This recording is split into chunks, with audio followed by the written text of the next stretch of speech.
So you want to get away from the heat down in the valleys and get up into the mountains. Maybe go up to a summertime ski resort.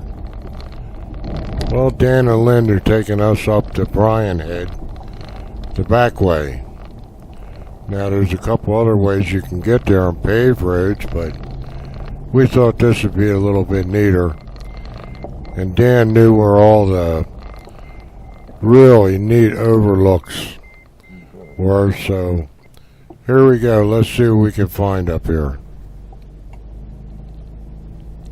This road's a little steep and a little bumpy, but it's nothing you couldn't do in a two-wheel drive in the dry season. If it's been raining or stormy, you wouldn't want to come up here. But this is a really nice trip. A lot of neat views. It's a shame it was so hazy and cloudy down below.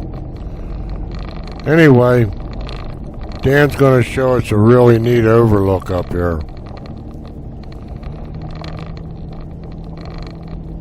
There's a few hairpin turns, and there's also, you get into some really nice big pine trees up here, and a few aspens along the way too.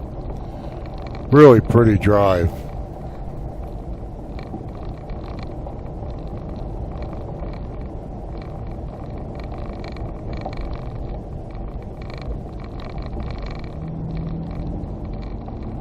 As you get up near the top, there is a few open places, like where you can see this big mountain up here.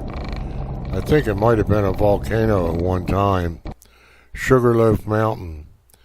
And here's Dan at the overlook pointing out some of the different views up here and what you can see. This is a high mountain overlook. You can see Cedar City, Right Hand Canyon Road, Cedar Breaks, and you can also see Bryan Head Peak overlook. And there's a lot of really nice rock formations up here.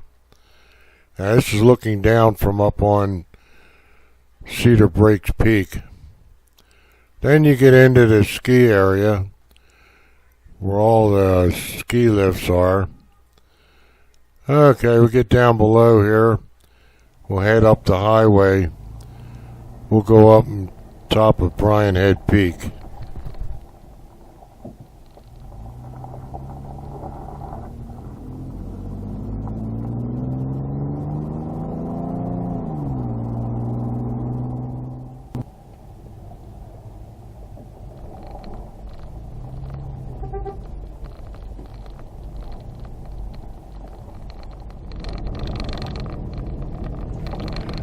Driving up onto Bryan Head Peak, the road's real nice right now.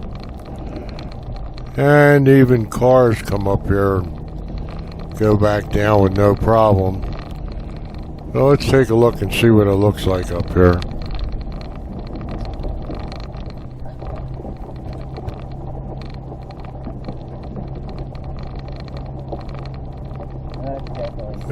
There's a building up top here that was built by the Conservation Corps in 1935.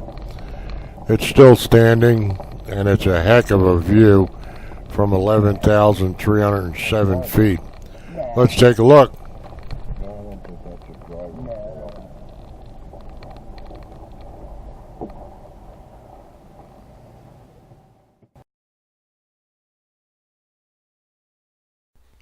It's the town of Bryan Head.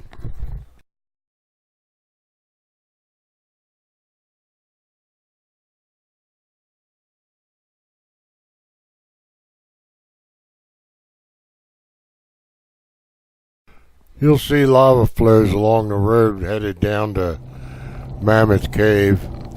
Once you get there, it's just a nice flat level road into the Mammoth Cave. But if it's raining or miserable, just forget it.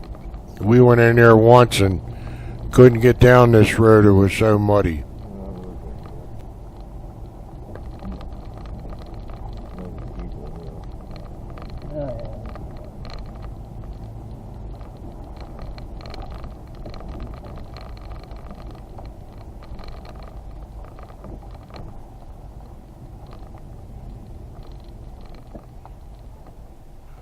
The rest of this is pretty much explanatory.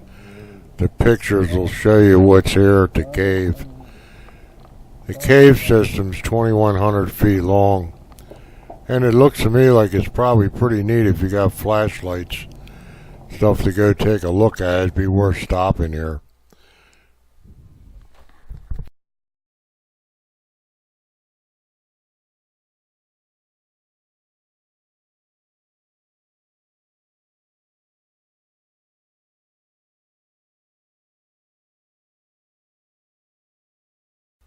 Well, on the way back, you could stop in at Duck Creek Village. There's usually something going on there.